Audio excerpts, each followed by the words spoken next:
Hello hi friends जय जगन्नाथ आसंतु କରିବା ମହି ବରା ଦେଖନ୍ତୁ ମୁଁ ଏବେ ବିରି ବି ବାଟି ଦେଇଛି। ଦେଖନ୍ତୁ ବିରି ସୁଜି ମିଶେଇ ଦେଇଛି, ସୁଜି ଭୃଷଙ୍ଗ ପତ୍ର କଞ୍ଚା ଲଙ୍କା ତେଜପତ୍ର ଭୃଷଙ୍ଗ ପକେଇ ପତ୍ର ଦେଇଛି। ଲୁଣ ପକେଇ ତାକୁ ଗୋଳେଇକି ରଖିଥିଲି ଗୋଳେଇ ଦେଇଛି।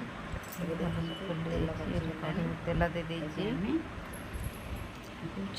ଆସନ୍ତୁ ଏବେ କରିବା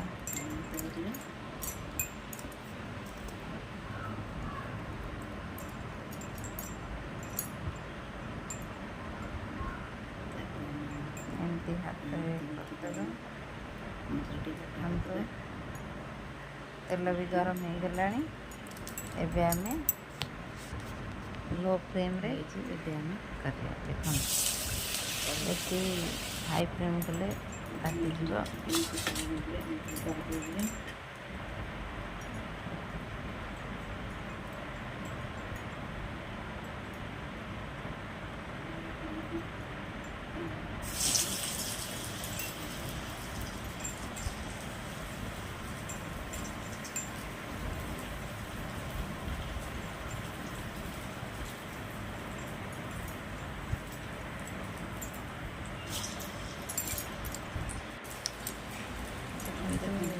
ଆସିଲାଣି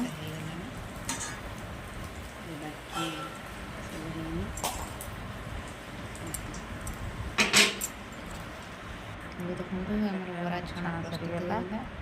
ଆମେ ପାଣିରେ ପକାଇବା। ପାଣି ଲଙ୍କା ଜିରା ମହି ଅଛି ଲୁଣ ଭଲ ଭାବରେ ଗୋଳେଇ ଦେବା। ଏଟାକୁ ଭଲସେ ଫେଣ୍ଟି ଦେବା। ଜିରା ଆଉ ଲଙ୍କା ଜିରା ଆଉ ଲଙ୍କା ପକେଇଦେବା।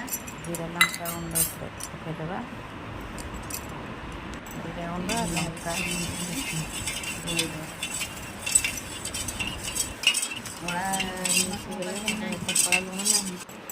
ଏବେ ଆମେ ଛେଚି ରଖିଥିବା ପକାଇଦେବା। ଆମ୍ବ କଷି ଅଦା ହେଇଥିଲେ ବହୁତ ବଢ଼ିଆ ଥାନ୍ତା। ଭଲ ଏମିତି ଗୋଳେଇଦେବା। ପାଣି ଦେଇଦେବା। ଚିନି ଦେଇଦେବା ଟିକେ ଫ୍ଲେଭରଟା ଭଲ ଲାଗିବ, ଖଟା ମିଠା ଲାଗିବ।